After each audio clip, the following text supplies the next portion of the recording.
This conference will now be recorded. All right, good afternoon, everyone, and welcome to Tips to Secure Advertising Business in the Green Phase. This is the second webinar of the America East NewsMedia Summit webinar series. My name is Mary Firestone, and I am the Manager of Meetings and Member Services here for the Pennsylvania NewsMedia Association. The PNA has organized a series of complimentary webinars that will feature much of the content that was originally scheduled for the live America East Summit that was canceled due to the coronavirus pandemic. Today's session will be recorded, and we will be sharing a link to that recording in a follow-up communication early next week. In today's session, our speakers, John Derr, publisher of Chestnut Hill Local, and Bill Cotter, Director of Advertising for Trib Total Media, will be focusing on tips to assist you and your ad sales teams. The webinar will begin with our speakers presenting their information, and will then open up for a question and answer session that will include questions developed from information that you provided to us prior to the webinar, as well as questions that we receive in the webinar chat. You can find the chat in the upper right side of your GoToMeeting window with the chat bubble icon. So, thank you very much for attending, and we will begin with John Derr. Okay, thank you. If you want to put up the first slide. So, you know, when tough times hit, you sometimes look for other companies that you admire to find out what they're doing and help you through. So, you know, Disney comes to mind, and Apple, and of course, Dunder Mifflin. So, you know, who doesn't trust the people person's paper people? So, you know, they don't have a guide to selling in the green phase, but I've collected some advice from some of the key personnel, which we'll present here. So, and I'm going to call it the greenish phase because no one's actually in the green phase. It's all been walked back a bit, and there's new restrictions and things changing constantly, and that's part of the problem. The uncertainty that lingers, it's creating a problem for a sustained recovery. But who doesn't think that the answers to all of life's most perplexing problems can't be found in office memes? Okay, next.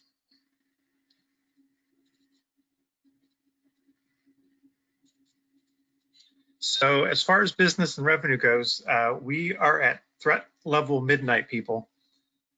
Even when there's no pandemic, our jobs get harder and harder year after year. I think we'll all agree to that.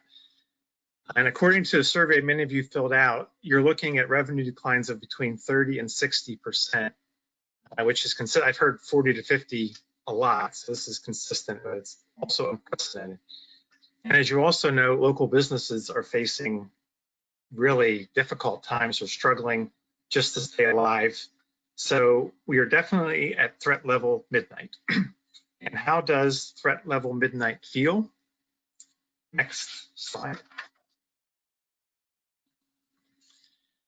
Well, it probably feels a lot like the way Michael Scott felt when he found out his old boss, Ed Truck, had been decapitated. So in his own words, it feels like somebody took my heart and dropped it into a bucket of boiling tears. And at the same time, somebody else is hitting my soul in the crotch with a frozen sledgehammer. And then a third guy walks in and starts punching me in the grief bone. And I am crying, and nobody can hear me because I am terribly, terribly, terribly alone. Well, we're not alone. Most of us are going through the same thing. And if you're not going through the same thing, then I will be quiet now, and you can take over this because for the most part, we're all facing the same struggles. But I'd like to go back a couple of months for just a minute and talk about what the Chestnut Hill Local did in the red and yellow phase to try to set up our green strategy. Next.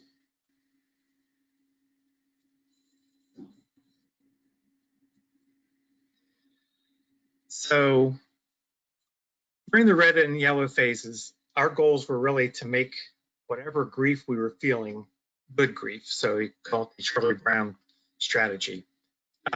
Specifically, our goals were to survive, to make friends and deepen relationships, and to prove our value to the community, because oftentimes what we do is taken for granted.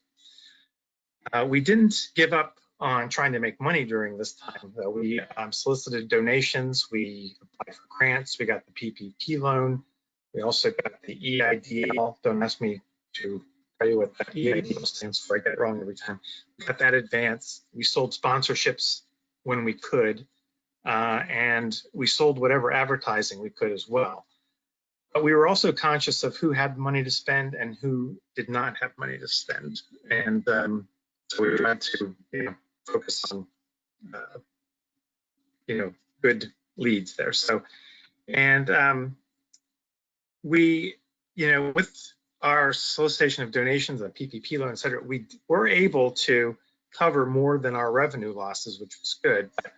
But, that's dry now. So we need to, we need to find ways to make money now. And we also tried to help everyone as much as possible so that when we came through the crisis, we would be in much better position to grow. So, the question is this the right approach? Next slide. I don't know if it's the right, I don't know if it was the right approach. We won't know, for time. But, so in these times, we, that was imperative that we, move outside of our comfort zone. I think that's important for everybody, to move outside of our comfort zone. And I would say that it's important to the long-term health of our newspapers, and that we show our advertisers and other local businesses that we're able to do that and that we're willing to do that. I think the local businesses need to see that we understand what they're going through and that we're kicking it into a higher gear for them. It's important to bring them new ideas and show that we have thought behind what we're doing and thought behind our proposals. And I think it's important that we are there to help them through this. And I think we need to follow through on those things, even if there's nothing directly in it for us. I think what I'm saying is, we need to play the long game here if we want to be in business for years and decades. So what we did was immediately we went and we gave, we were planning on giving free small ads to all businesses, but it was just the time that the governor shut down those businesses. So we went to the restaurants and told them we're going to give them free space to let people know what they're doing. We also at that time we gave free ads to the Business Association, who was trying to help local businesses, and they had a program called Keep It on the Hill. Next.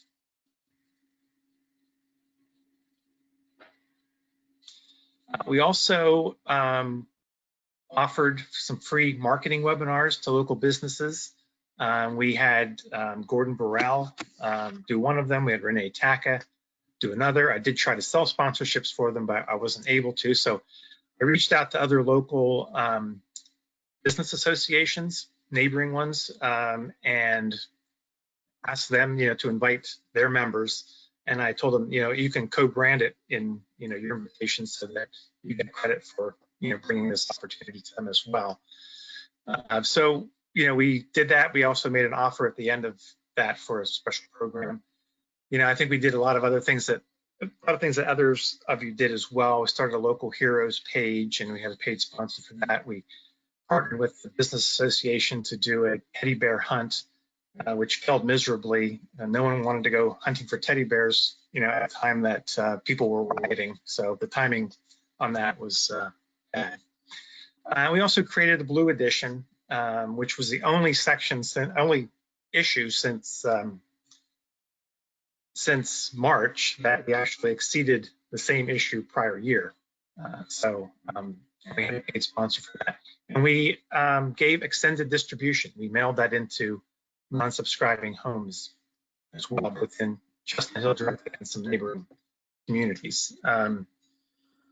So, and editorially, we did not shrink the news hole. We used it as an opportunity to show that we were covering our area like nobody else could. Certainly, we're in Philadelphia. The Inquirer was not coming in and writing stories about Chestnut Hill and neighboring communities. So next.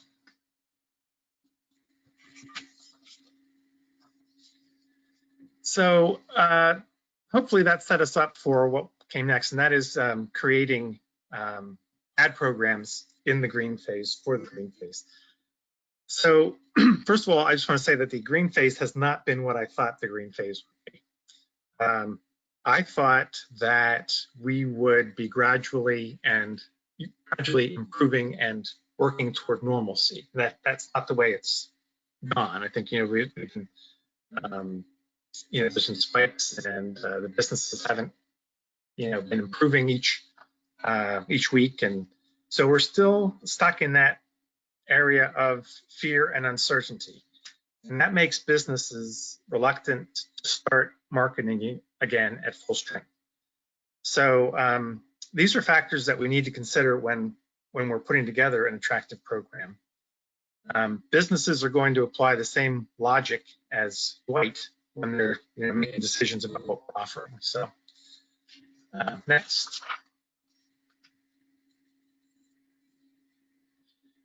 Okay, so I like offering ad programs because for a number of reasons. One, it gives reps something specific to go out and talk to people about. And it lets us put together a program that we think will work and get results, rather than advertisers saying, oh, I'm going to run this week and I'm going to sit out a couple of weeks and then I'll run the next week, and et cetera. So when putting them together, basically just start with putting together products and frequencies that you believe are going to get results for the local businesses. And you have to answer, how are we going to get them in front of a large enough audience and gives them impact as well. Then second, they need to keep their message in front of the audience over time. So the problem with that is that most small businesses and local family-owned businesses can't afford to do that. So I say, you have to trade rate for frequency and revenue growth. But I'll get more into that in a second. You also have to make sure that you're getting them response. Make sure that you're building a great, that you're building a great package, but you're also building great ads and placing them where they'll be seen. Then we need to give them size and price options. We need to be flexible and keep the structure and overall value of the program intact, but give the advertiser the flexibility to change some things if they need to. And also, you need to, because in this time of uncertainty, you need to make sure the advertiser knows that if something changes or the program isn't working, that you're going to let them out of it. And you also need, I think you'll want, if you're building a program, you'll want to develop something that ends by November, when the demand for advertising will likely and hopefully increase. Next slide.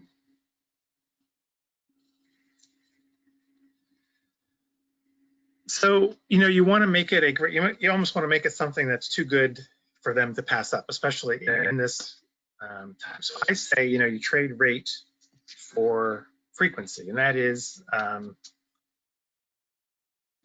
I'll give you an example. So if you have a business and an advertiser that tells you they have $400 to spend on an ad, they want to run one ad per month, and they have $400 to spend on that ad each month, the next 3 months. What if you were able to respond, well, we have a 3-month program that would let you run your ad for 4 weeks a month for a total of $700 a month instead of the $400 they were going to run. So plus it includes free color.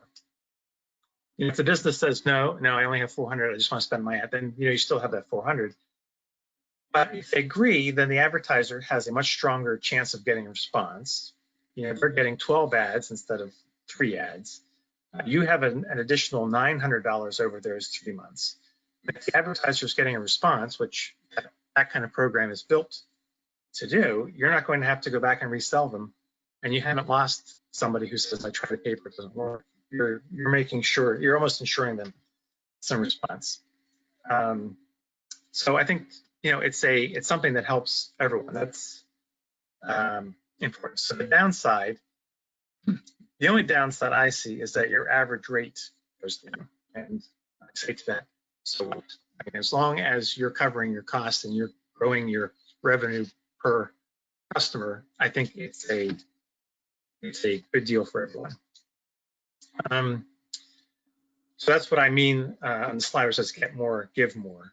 You just need to make sure you're getting more revenue than you would have. You want to make it multi-platform, digital, social if you can. You're probably going to want to stick to owned and operated products because to make the numbers work.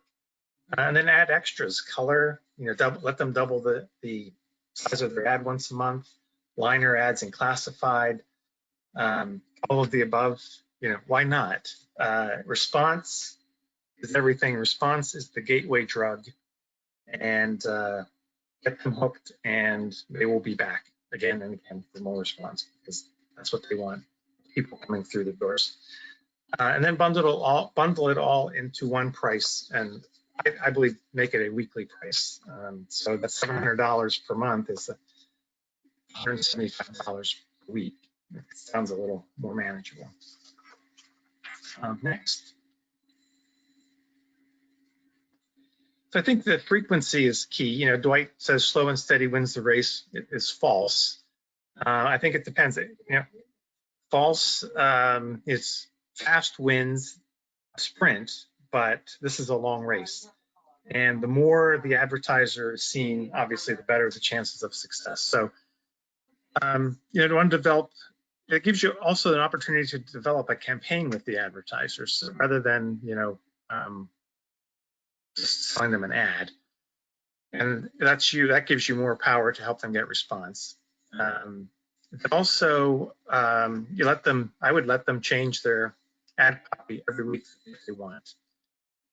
And, you want to make this about getting them results, not about, do we have the staffing to make a new ad for them every week? I mean, I think it's important enough, response is important enough that we need to find a way to, let them change their ad, let them change their specials, let them change the message each week when they want to. Next. And then it has to be a great ad. I think this is where a lot of us, fall to the wayside here. We need to build ads that get results. So, the ad needs to get a reader's attention. We sometimes think that everyone is sitting there reading the paper, word for word, the ads, everything, and that's not really true. So the ads need to, as we all learned, needs to signal the reader. So it needs a good headline, it needs a great graphic, that's associated with the product or service, so it signals the reader, and it needs a good offer and a call to action. If we don't insist on great ads, we're really limiting the response the advertiser will get, and we'll limit. We sold it. That's a tough thing, and then we drop the ball here. We don't allow ourselves to do that.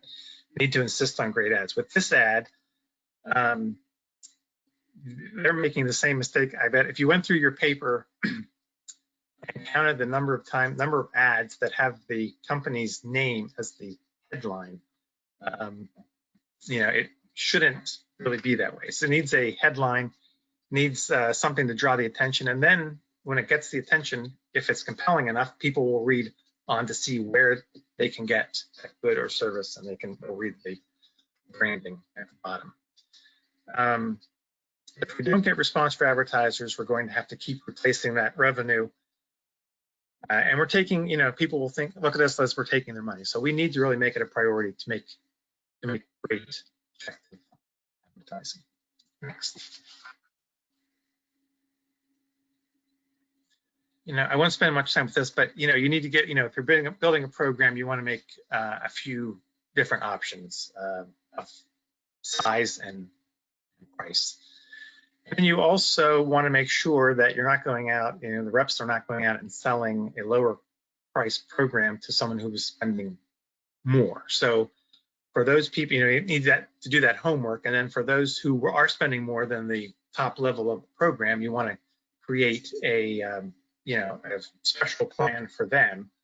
If you take, and I would incorporate the same kind of items that you have in the formalized program. And then at least if they say, I wasn't planning on spending this money that I spent the same as I spent last year, I was going to actually, at least you have someplace to go down. You can go to the actual program and at least salvage some of that revenue. Next. So I wouldn't hold a gun to their heads. I think this is, we need to remove objections. And I think the uncertainty that we're working with right now is certainly one of those objections that can be a deal breaker to someone signing on to a program that lasts 8 to 10 weeks, or more, because they don't know what 2 weeks is going to hold for them. So I think the important thing is to let them know that, we're going to let them out of the program if it's not working, or if something changes, that we will suspend the program or let them out, and that we'd only ask that they listen to us, our advice on the ad creative, because I think it's important that we, like I said, we're building great ads and we're letting advertisers know what needs to be, the elements that need to be present in that ad, and that they give it an honest try. So for at least, if it's an 8-week program, at least 4 weeks, that they stay in it and give it a chance to work. Next. So this is my personal preference. I wouldn't, if you sell a program like this and you sell it, for 8 weeks and you get 15 advertisers in it, I would not put them all on the same page under a banner. I think the group pages are great when there's a common theme, like where to get a Christmas tree or, shopping center sidewalk sale, etc. I think then it makes sense under a banner, but otherwise I think they should be scattered throughout the paper. I think it's good for the paper. I think it's good for readers and other businesses looking at the paper to see that there's a number of local ads, that are in the paper. And I think it improves the response for the advertiser. I think the ad stands out more. And makes the paper look healthier, which attracts more advertisers. I think it's hard to have a community paper when you don't have any local advertisers in it. I think it damages the product. It doesn't look like a local paper unless you have those local advertisers. Next. So I'm just want to go over what the Chestnut Hill Local is doing in the green phase. We are offering a 10-week We're Back special. Actually, that has gone over fairly well so far. That's working pretty well for us. And like I said, there's people on it who wouldn't typically run 10 weeks, 10 consecutive weeks. They might run every other week, or they might run once a month. But so it has attracted longer schedules that are more likely to get them results. We also have an annual frequency plan. Last year, we only had a 52-week option. We've added 26 and 35-week options. We are just now starting to offer local business, small business grants, matching grants. So we just launched that last week. I think there's already 4. That's not impressive right now, but hopefully we'll build some momentum there. We took a look at our special section calendar for the remainder of the year and sort of threw that out. Back to school doesn't mean back to school anymore. And we've added some other opportunities. We built some special sections around some events that happen. Those events aren't going to be happening, so we needed to try to make up that revenue. And we've done this kind of successfully in certain special sections. We have, believe it or not, partnered with some other newspapers around our distribution area and inserted our special sections into their papers. It's not something I thought they would do, but they did it. And so that opportunity exists. That's not a bad thing to help get more response and to get, you know, extend the reach of the advertisers. Next. Just some other ideas.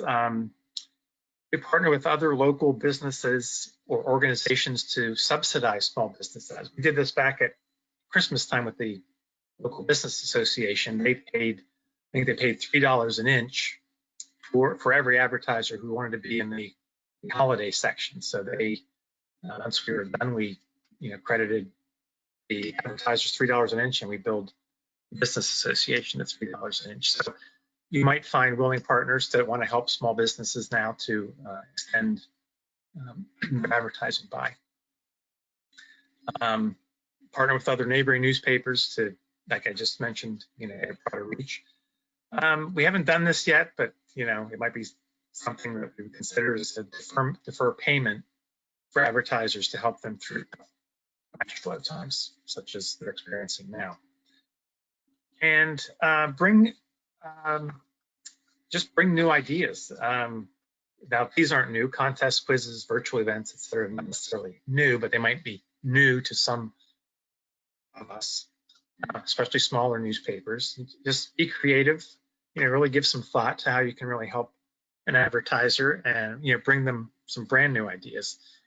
An April survey by Burrell Associates of local businesses asked the question, what could local media outlets do right now to help you the most? And the top 3 answers were give us advice, promote us, and bring us ideas. So that's what our businesses are looking for. I mean, this is not 2019, and this is different than, you know, anything anyone in our lifetime has gone through for you know, a more prolonged period of time than, you know, any of us probably thought going into it. So you can't go, you know, can't go on as if things are the same and nothing has changed. I think, you know, we need to internally have meeting, you know, what if we this meeting, you know, what if we do this, what if we do that? And also as a group, I think we need to get together more often and say, you know, what if we did this, what if we did that? Because to a large extent, you know, things weren't going the way we wanted, you know, the way we wanted them to before the pandemic. So, you know, we can use this time as an opportunity to build something better for when we get to the other side of whatever this is. So the next slide. Mechanical sales, and they have an office either in Seattle or So, you know, I'm not sure what you were expecting from my presentation, but I hope I left you satisfied. Okay, sure. And that phone number is 767-71. All right, great. Thanks, John. Mm-hmm. Hear me okay? What's that? Yep. Okay, great. Well, greetings from Western Pennsylvania. Certainly hope everybody is well, your families are safe, and certainly great overview, John. Appreciate all your time. I saw a couple of those early slides, and I was out loud laughing. So thank you so much for all the information. Great things you guys are doing. Certainly from Western Pennsylvania and from Trib Total Media and from all across the state, the challenges for all of us in selling in this environment and being a sales leader in this environment. It has, I think, tested us in ways that we never thought. Leading a sales organization remotely is quite a challenge. So let's go to the next slide, Mary, if we can, and we'll jump in. So one of the things that we've tried to do at Trib Total Media is really stay focused on basics, trying to keep things very simple, and actually trying to keep things normal.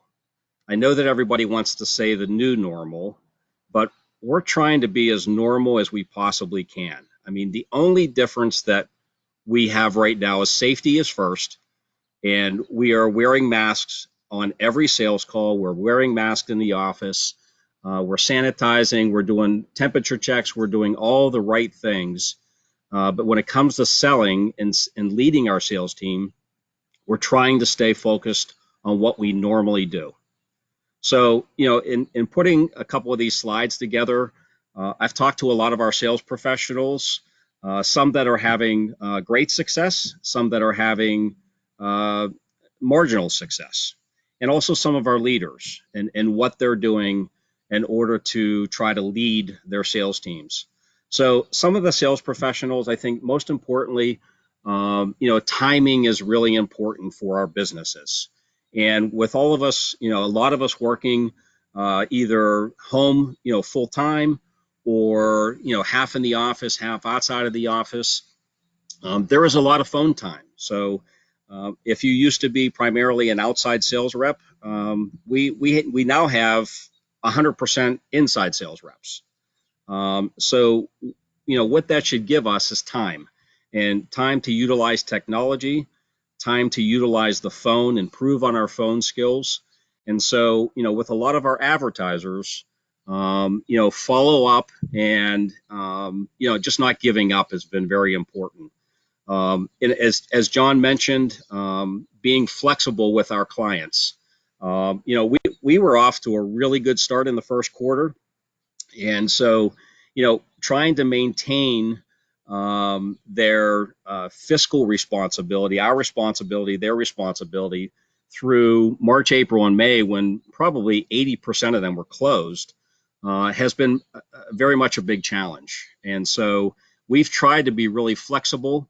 We've tried to, certainly we did not have too many situations where customers refused to pay for March ads that were not successful.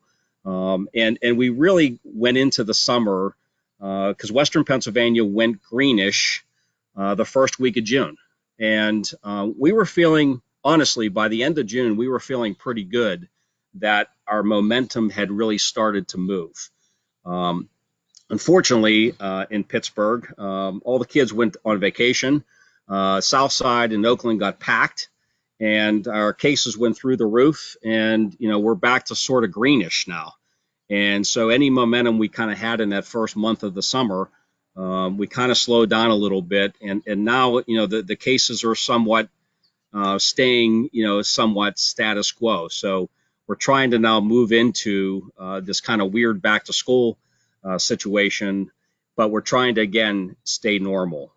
What I kept hearing over and over and over, and John mentioned it as well, is really trying to make it as easy as possible for our advertisers to do business with us, whether it's flexible payment terms. Obviously, sometimes we go crazy when we have to get somebody like 6 proofs for an ad and it's a business card ad.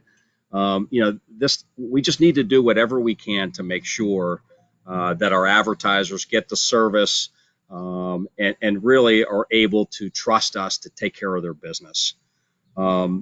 Routines have been a big part of what we've been talking about. We've kept up a lot of our, and I'll go into, our one-on-ones and our team meetings, but we're really trying to encourage people to, when we have meetings, like I see today, everybody's camera's on.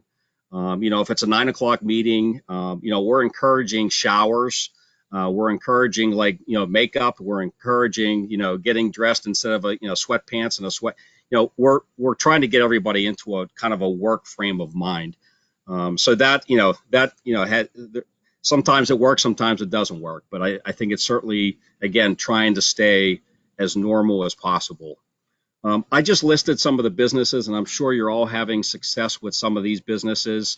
But certainly, home improvement and landscaping and lawn and garden, typically that season here in Pittsburgh is May and June. It's been all summer. People are home. People are doing things around the house. Our real estate has started to really pop a little bit. As we got into mid-July, things have started to jump up a little bit. We also have gotten some business from One Tank Travels, whether it's Erie or whether it's into Ohio. We've got some business there. And then obviously the ones that you would expect, pharmacies and grocery stores, restaurants, pizza shops. We have tons of pizza shops.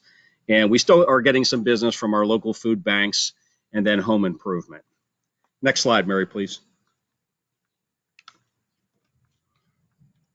So not only returning to basics on the sales side, but also leadership. And that we've talked a lot about this. We have we have a senior leadership meeting with all of our managers, directors, Matt Miller, our Chief Revenue Officer, every other week. All of our teams typically have one Teams meeting. We are on Microsoft Teams, so they typically have one team meeting. I was on one of the meetings this morning, and we're reviewing like we would with any of our sales meetings. Current projects that we're working on, August revenue, how we're doing, gains, losses, trying to have consistency in what we're trying to do. And our expectations, our expectations are that we're just working a little differently. But whether it's, our sales process, our CRM, our monthly account goals, none of that has changed.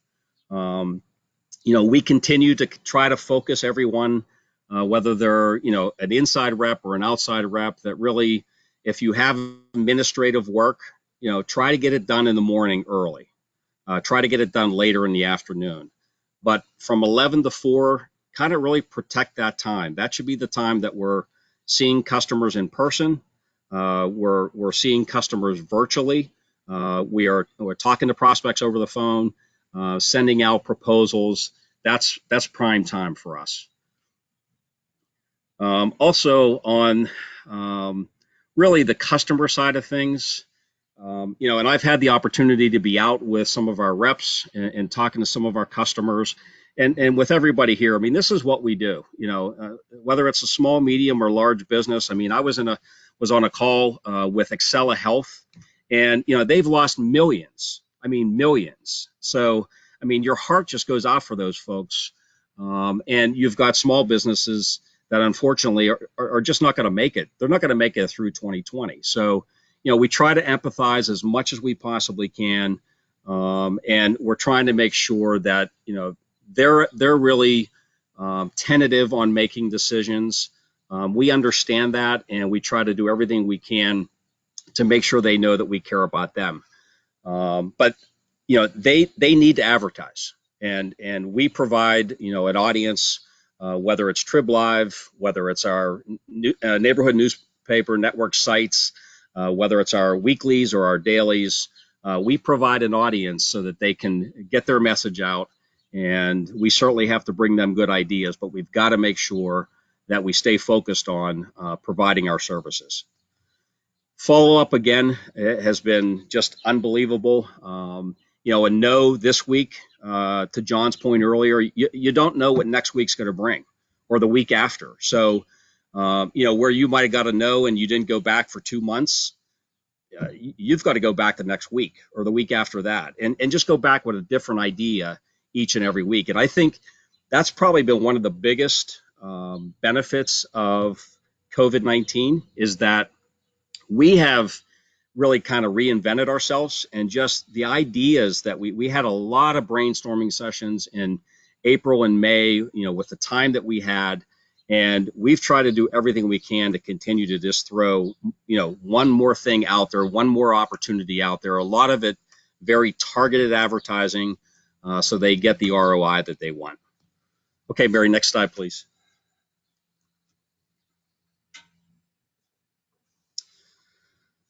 So I did ask some of our sales professionals, and these are some folks that actually have really had a couple really good months. Most of them have been, let's say, 80 to 90% to goal, and they range in experience from 1 year to 20 years.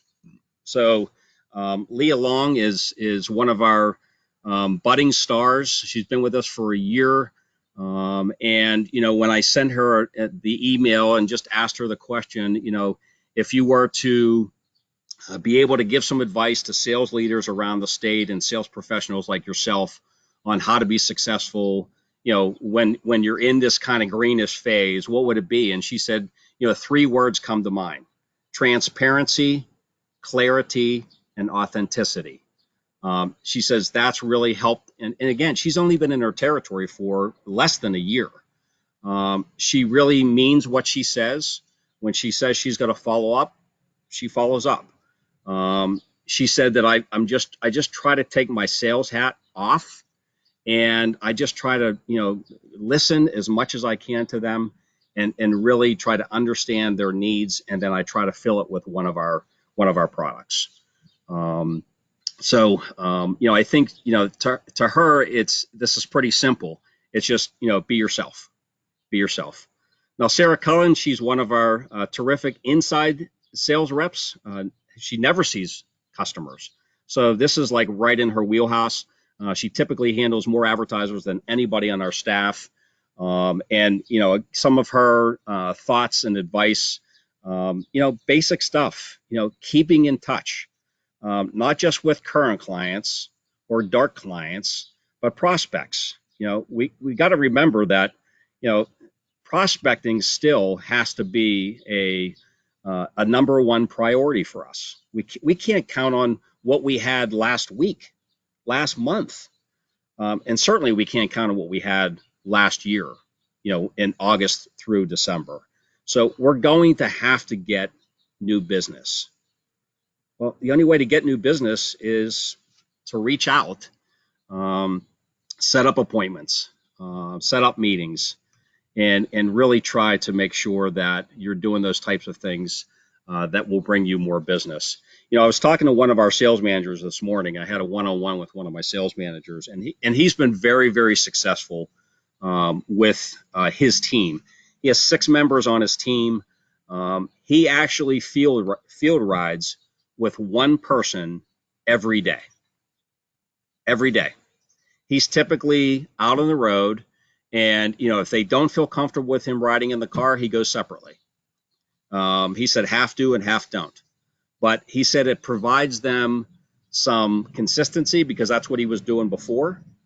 It provides them accountability to be out there. And he doesn't just go out on a call like for a problem or a big account. I mean, he's spending probably 4 hours out on the road.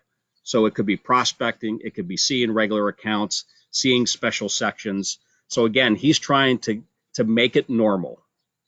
Not the new normal, just make it normal. He said the only difference is he's wearing a mask now compared to what he was doing back in February. That's the only difference. And I think that's really, really important. Also, back to Sarah, I think she sells a lot of digital. She sells a lot of multimedia programs. And so she's constantly, putting packages and proposals together, and just constantly following up email, voicemail, and like many of our sales professionals across the state, she just has great relationships. I mean, people like her, and she knows about their family. And those are the questions that really are first. I mean, it is about family. It's making sure that people understand that we do care about them and their families and their business. Next slide, Mary.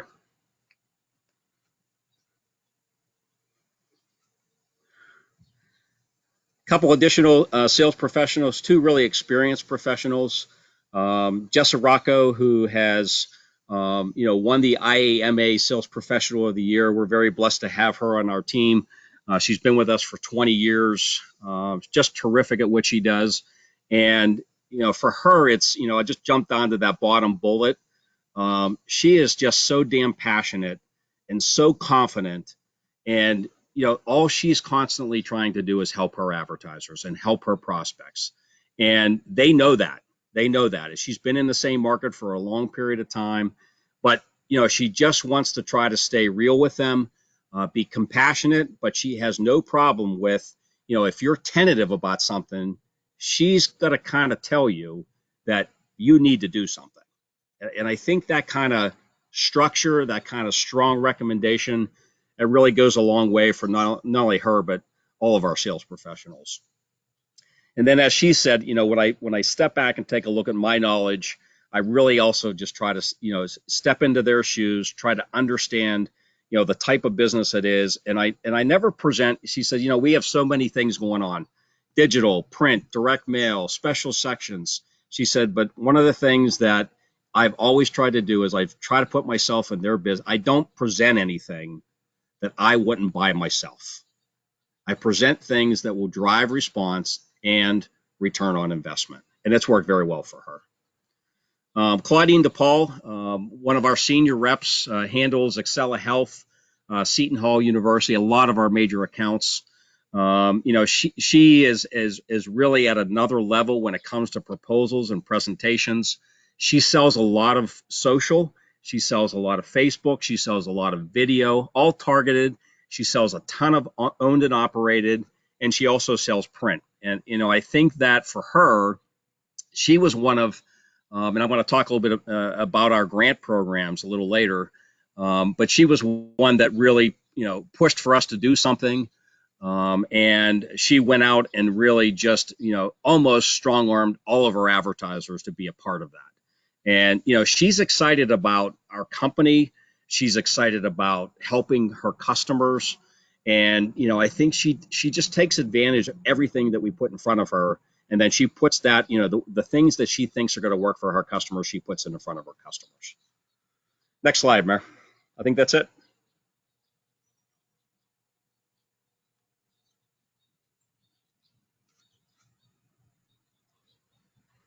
Okay, so that concludes the presentation portion of our webinar. So I'm going to move into some questions that were developed from the information that you all provided to us prior to the webinar today.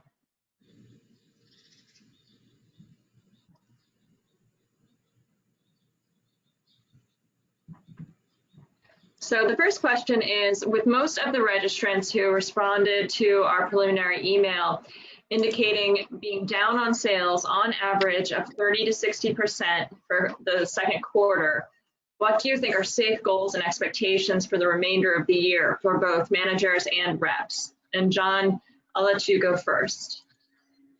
Okay, well,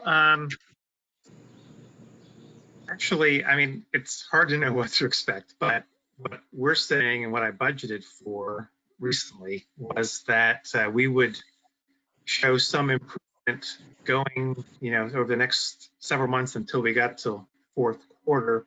And then at fourth quarter, we're budgeting for 90% of last year by that point. And then it stays at 90% for October, November, December. So that's what we're expecting and budgeting for. But and I had been more optimistic than that, but my board walked me back, saying, I was thinking we would get to 100% by November, but we did. And you don't, we're kind of looking at it, being flexible about it. But that's kind of the expectation we have of our reps and how this is going. Yeah, I think we are certainly trying to be real, trying to be optimistic as well as that's in our nature. But I think we're looking at over the next 4 or 5 months, 70 to 80%. 75, 80. We get into September, October. Boy, it would be great to be at 90% by the fourth quarter. And I think a lot of it just depends on. If this virus, maybe we'll have a vaccine in a couple months, and I think things would change drastically. But I would say that probably, 75, 80% is probably a realistic number. Okay, thank you. And Bill, I'm going to give you this question. What do you suggest when faced with a sales objection like, we are tightening up our spending because we're worried about what's coming next? The uncertainty right now is just too much. What would you say to that? Well, I think first of all, I would certainly empathize with them and let them know that I totally understand their concerns and their reluctance to sign something long term. But also, I would maybe point out local businesses that have been very successful over the past couple months, what they're doing to target their audience and to try to drive ROI. So this is not an expenditure. This is an investment, and it's an investment that is going to help their businesses not only survive during the pandemic, but maybe grow during the pandemic. Thank you. John, I'll give you this one. Many of our registrants shared the best categories for success this year were home services and products, grocery, healthcare, legal firms, and financial services. What are some creative ways to develop and lengthen the relationships with those companies in those categories? And how can ad folks make the most from the categories that are surviving and potentially thriving at this time? I think first it's important to understand why they're successful and at this point, and that's because of the interest that still exists from consumers for their goods. I think financial, people are unsure of, what to do with their personal finances in this time. So more people are seeking them out. So I would give opportunities for sponsored content. I think you could build special sections around those themes. I mean, even if for grocery, you could do a recipe section or something like that. But creating new opportunities for them in print to give more of an opportunity to tell people about what their services are and in a longer form than that. Because some of them, I mean, we've gone after some of these, and some places say they're so busy right now that feel the need to advertise. But when you give them other opportunities to distinguish themselves from their competitors, they're more interested. So I would just find new opportunities for those categories. Okay. And we actually received a question from the audience. So I'll let you both answer. Bill, you can go first. What is everyone doing with fall high school sports promos? Well, interesting. I think, I saw the news today that Governor Wolf is kind of saying, maybe we should suspend all high school sports until January. As of today, we are moving forward. We have a high school football preview section that we typically publish at the end of August. We have moved it to Sunday, September 6th, since the schedule was moved back 2 weeks. So our intention today is to sell high school football for September 6th. That may change tomorrow, but we're gonna get. I think we have 10 grand sold in it already. So we want to continue to move forward.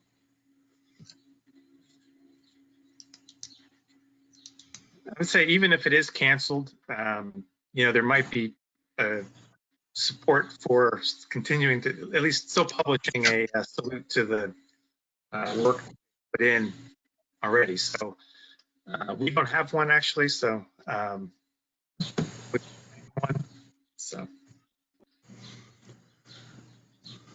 Okay, next, I'm going to point this to you, Bill. One successful measure that was noted actually by one of our registrants, and I know it's something that you have had experience with the Trib Shop local matching grant program, and now John mentioned that they've started a similar program. Can you share how that worked for you and talk about some of the successes and challenges that you had in that program? Absolutely. So it was certainly our CEO and President Bertetto and Matt Miller, our Chief Revenue Officer. They developed a program, and again, it was called Shop Local Matching Grant Program. Interesting. It wasn't in March. It was pretty much towards the end of April. So I think our timing was just awesome because it wasn't. We had kind of come through that first month. And we were starting to get back to, because we kind of suspended some of our products, especially the ones that were being mailed. And we started to get back into a little more consistent publication schedule in May.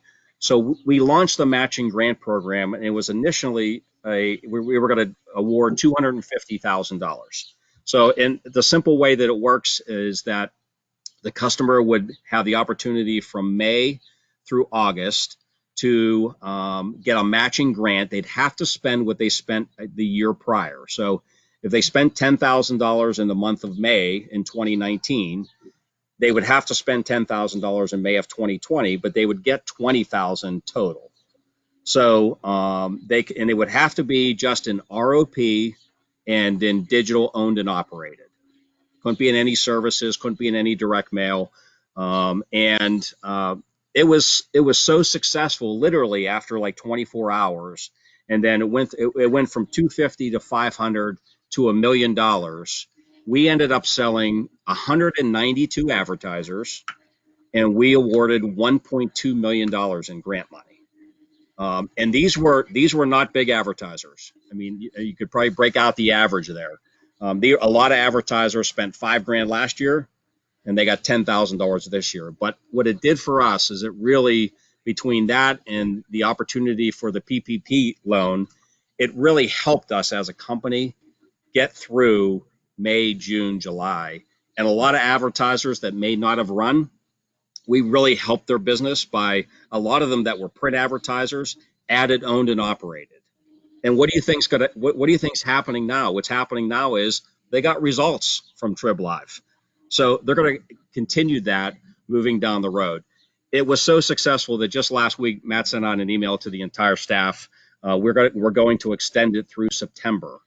So if you haven't done anything like that, the way this pandemic's going and the greenest phase is going, it might be something to consider at least between now and maybe the 1st of November. Thank you, Bill. John, I'll give you this one. It's, again, talking about what you might suggest when facing a certain sales objection. This one was, we don't have the money or the inventory. We're not running at full capacity. And we saw a few of these come in about inventory issues. Mm-hmm. Well, I mean, to that, I would say, things are changing quickly. They're changing daily. So, and also when you stay out of the public eye, especially now, people are still open. They closed for good. So I think it's important that they stay in front of people. I think that's where the kind of programs that I kind of outlined in my presentation work. If you're giving them, you're letting them have a weekly presence, people, and you are doing that at a rate or a price that is. So I think, again, you just need to impress people that you can't, put your head in the sand. You need to let people know that you're still there, you're still open, you're coming back, and, you're going to stay in front of people until your inventory situation improves. I'll just add that we have a lot of that as well, Mary, and we've had a lot of like grocery stores and restaurants that have made that claim, and a lot of them, if they were running a 4-page tab, they're running a 2-page tab. They were running a 2-page tab, they're running a full-page ROP. We're just trying to salvage whatever we possibly can. Yes. All right, and I'll let both of you answer this one. I'm going to start with you first, Bill. Based on your own experience, as well as the feedback and ideas and programs that you read about from our registrants' responses, do you have any tips on potential sales programs in the coming months, or ways that ad folks might be able to prepare for another potential lockdown if there is one related to a second wave of cases? I would say that we're experienced now. Honestly, we've been doing this. It's not like we did it for a month and we went back to normal. We've been back in the office full time. We've been back home.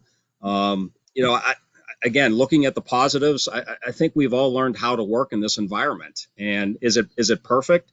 No. Are we trying to still have our weekly team meetings? Are we still trying to have our weekly one-on-ones with our staff? I mean, all those types of things, our team meetings as sales leaders, brainstorming sessions. I would say we just have to try to keep it as normal as we possibly can. We need to empathize with our staff and understand that it's challenging out there. But we also got to lead by example, and we got to get out there with them, and we've got to make sales calls. I mean, the only way to get more revenue in some cases is to make good quality sales calls and have conversations with both clients and prospects. So I think your question, if there's another shutdown,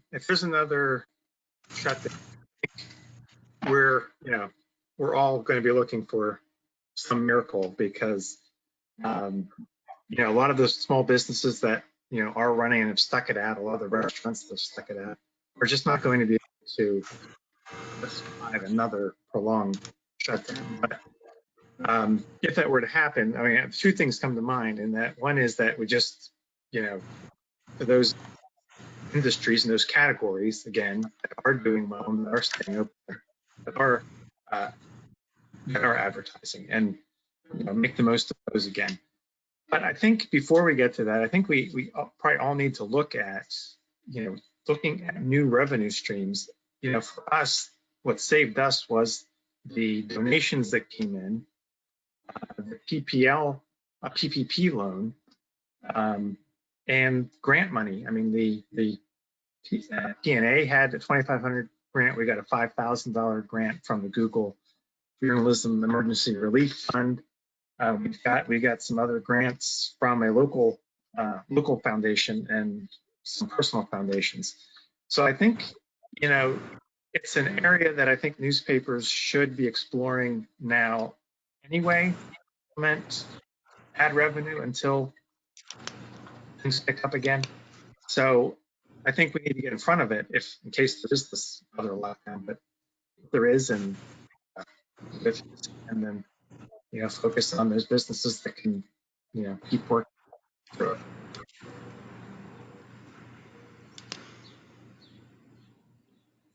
You're muted, Mary.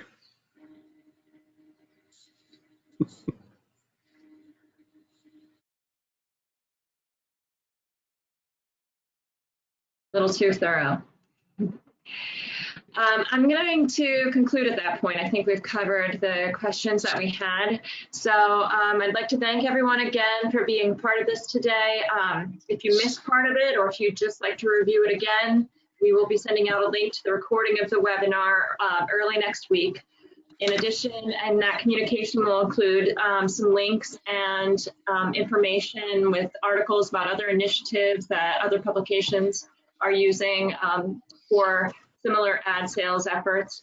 And we'll also have some information about Pulse Research, which is a service that provides detailed prospecting, lead list, flyers, and phone and email scripts. So I invite all of you to explore the other webinars in the America East series. And if you have any feedback that you'd like to share about this session, or if you have any questions or suggestions for additional sessions in the future, please feel free to send them my way. I'm going to just send over my contact information and also the link to the other webinars in the chat. So if you want to copy paste that out and use that for the future. But stay tuned for that communication, and I hope you all have a great day. Thank you, Mary. Good seeing everybody. Have a good afternoon. Okay. Thanks, Phil. Thanks. Take care. Everyone. Bye-bye.